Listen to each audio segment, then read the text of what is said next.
मध्य प्रदेश की पूर्व मुख्यमंत्री उमा भारती के तल्ख तेवर चुनावी साल में प्रदेश सरकार की परेशानी का सबब बने हुए हैं। प्रदेश की नई शराब नीति में अपने सुझाव शामिल करने को लेकर उमा दबाव बनाए हुए हैं, तो वहीं बीजेपी की टॉप लीडरशिप भी अब उनके निशाने पर है। शायद पार्टी में साइडलाइन होने का दर्द अब उमा भारती को परेशान कर रहा है, इसलिए उमा हर दिन हर घड़ी अपनी रणनीति बदल रही हैं। कभी तल्खी तो कभी नरमी। भाजपा के नेता इस बारे में बोलने से बच रहे हैं, तो वहीं कांग्रेस को आग में घी डालने में मजा आ रहा है। उमा है कि मानती नहीं। जी हां, ये हम इसलिए कह रहे हैं क्योंकि शराबबंदी की मांग को लेकर मध्य प्रदेश की पूर्व मुख्यमंत्री उमा भारती अपनी सरकार के खिलाफ मोर्चा खोले हुए हैं। गुरुवार को उमा भारती ने मध्य प्रदेश की अयोध्या कहे जाने वाले ओरछा से मधुशाला में गौशाला अभियान की शुरुआत की। यहाँ उमा ने शराब की दुकान के बाहर गायों को केले और चारा खिलाया और वहीं दुकान के सामने गाय बंधवा दी। इस दौरान उन्होंने शराब को लेकर नया नारा देते हुए लोगों से शराब छोड़ो दूध पियो की अपील की। अब उमा भारती ने कहा कि राम राजा सरकार की नगरी में शराब की दुकान की क्या जरूरत है। लोगों की लत का उपयोग करके रुपए बनाना सरकार का धर्म नहीं है। उन्होंने साफ शब्दों में कहा कि राम का नाम लेने वाले मूल दोषी हैं। मैंने इस सरकार के लिए वोट मांगे हैं, इसलिए मुझे फांसी पर लटकाओ। आज आपको मैं एक फैसला सुनाई देती हूँ।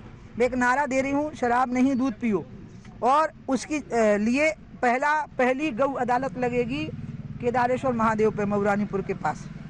गौ अदालत होगी और उसमें गाय हिंदू समाज से मांग करेगी कि हम सरकार की जिम्मेवारी नहीं है, हम समाज की जिम्मेवारी है।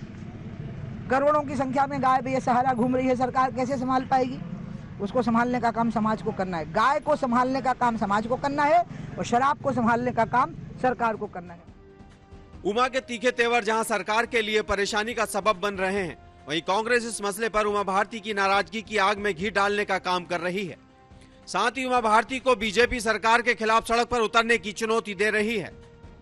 देखिए, उमा भारती जी सिर्फ और सिर्फ सरकार में नूरा कुश्ती लड़ रही हैं। आज धरातल के ऊपर न शराब बंद हो रही है, न शराबबंदी हो रही है। शिवराज जी उनकी बात को मान नहीं रहे हैं। ऐसा लगने लगा है कि सरफुटब्बल के हालात हैं पूरी प्रदेश भाजपा में। कभी गाय को बांधती हैं वो शराब की दुकान के बाहर। गौ माता का और कितना अपमान करेगी भारतीय जनता पार्टी। उमा भारती ने ओरछा में भी इशारों में प्रदेश सरकार पर हमला बोला। उन्होंने कहा कि हमने सोचा नहीं था कि हमारी सरकार में शराब की समस्या आ जाएगी। उमा भारती कभी सरकार को धमकी दे रही है तो कभी नरम सुर में पुचकार रही है। उनके तेवर देखकर साफ लगता है कि वो मध्य प्रदेश की सियासत में अपना अस्तित्व बचाने और उपयोगिता साबित करने की दोहरी लड़ाई लड़ रही हैं। उनकी इस जंग में पार्टी फिलहाल उनको ज्यादा तवज्जो नहीं दे रही। इसी की ठेस कई बार उनके बयानों और कामों में दिखाई देती है। ओरछा से हेमंत गोस्वामी के साथ भोपाल से मनीष त्रिपाठी की रिपोर्ट।